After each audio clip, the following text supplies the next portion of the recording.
Linda de Sousa est morte.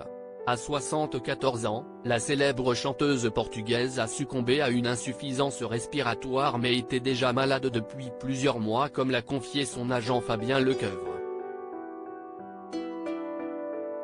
Le monde de la chanson et le Portugal sont en deuil.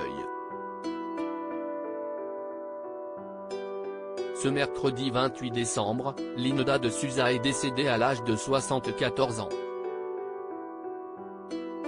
Une triste nouvelle annoncée via un communiqué par son agent Fabien Lecoeuvre.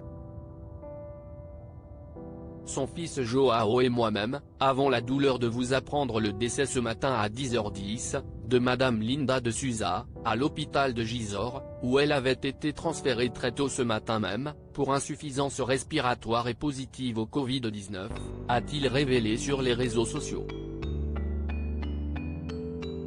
Un choc pour le public qui n'avait plus eu de nouvelles de la chanteuse depuis 2017 et sa participation à la tournée Âge tendre. L'interprète de Tiroli-Tirol laisse derrière une très belle carrière et un incroyable parcours qu'elle avait raconté dans son autobiographie La valise en carton entre enfance malheureuse à l'orphelinat et son exil en France loin de sa terre natale.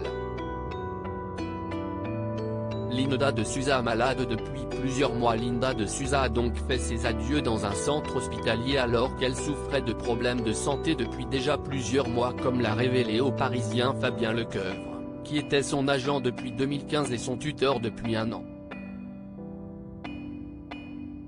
Elle avait été hospitalisée fin août, elle était déshydratée et anémiée, elle oubliait de manger, ne s'alimentait plus, elle avait perdu beaucoup de poids.